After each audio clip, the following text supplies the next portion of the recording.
I am a liberal. I believe in freedom. Liberalism means of and belonging to freedom, pertaining to freedom. Those people who now call themselves liberals have misappropriated the term, because for them it simply means that they are liberal with other people's money.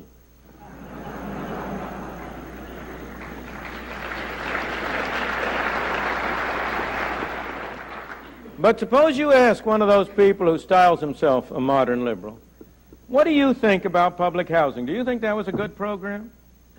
Oh, he'll say, that program had some bad features. We had those wonderful houses in St. Louis, the Pruitt-Igoe houses. We had to blow them up.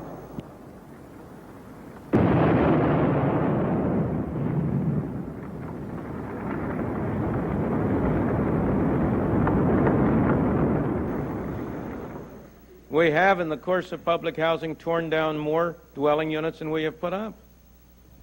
In every city and state of the country, public housing units have become a source of crime and indigence. They have done harm. I remember very, very well a personal episode along these lines when quite some years ago, I was in Los Angeles, not long after the Watts riots.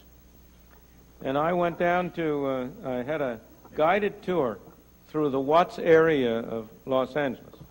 And the man who was guiding me was a wonderful fella who was in charge of a project sponsored by a trade union for self-help for the people in Watts.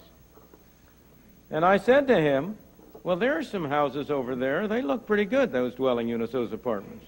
And he said to me, that's the worst thing that ever happened to Watts, he said. Those are public housing.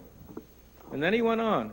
And he said, do you suppose it really helps the youngsters in Watts to segregate all those who are poor in one place? To take all the divided families? Because after all, a large fraction of the poor come from those in which the family is broken up. So you have all the children with only one parent, and their parents all put together in the one building, and they have only one another to work with. That's terrible. We need to have a very different kind of a setup. Well, what he said is right. Wherever it's been used, public housing has been a disaster. But if you ask the proponents of it, people who have been proponents of it in the past, they will agree. But then they will say, but that's because we didn't do it right. We ought to spend more money on it. We ought to have scattered public housing instead of concentrated. Or we ought to have this, that, or the other thing. And over again, you will find that the reaction is, what we've done in the past has not worked, but that's because we haven't done it right. We ought to spend more money on it. I can understand that attitude in the 1930s, the 1940s, when we were starting in this country on the road, and when we had not sufficiently absorbed the experience of other countries. But it is much harder to understand in the 1970s, when we now have 40 years of experience behind us, and we have seen exactly the same thing happen in area after area after area. Doesn't the time come when we have to say, it's not the particular program, it's the system that's wrong?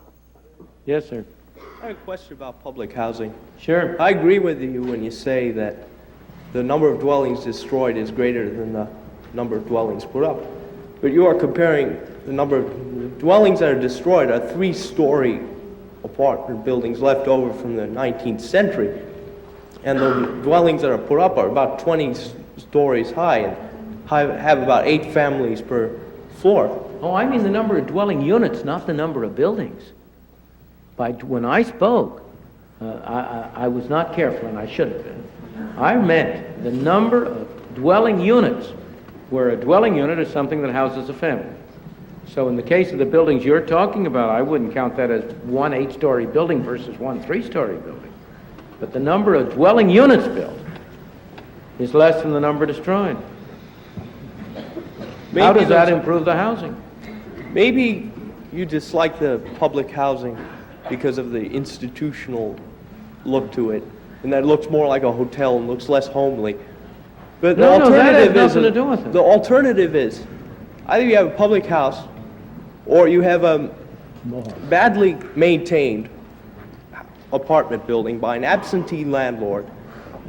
And There are no dwelling units in this country that are more badly maintained than public housing dwelling units. in the South Bronx, people are burning their houses. Of course, why? They why? are burning their houses why? to move into public Of course, housing. but why are they burning those houses and abandoning them? Because Why? they're badly maintained. No, sirree. Because you have rent control in New York City, which makes it uneconomical to maintain the houses and means that the only way in which you can get any money out of them is by burning them down. Also, an absentee landlord is very... Absentee landlordism, of course. But you mean to say that the public housing units are not absentee landlords?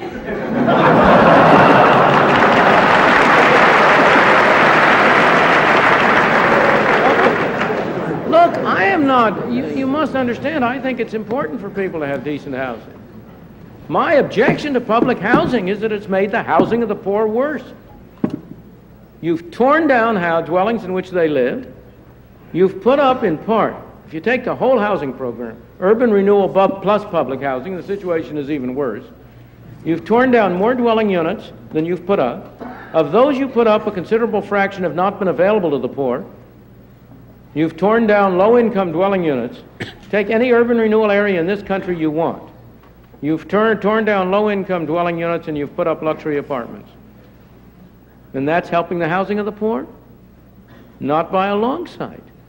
So that the problem is, and then in the public housing units you've set up, because of the income requirements and so on, the people who can qualify for them tend to be broken families. They have an abnormally high rate of juvenile delinquency, of sabotage, of destruction. They are poorly maintained. You see, the problem that this young man is illustrating is the tendency that we often have to take the will for the deed. The problem isn't the objective of the public housing units. The point is to go out and see what's actually happened with them. And there is hardly anybody who has studied the subject who will defend the public housing program as having improved the housing of the poor.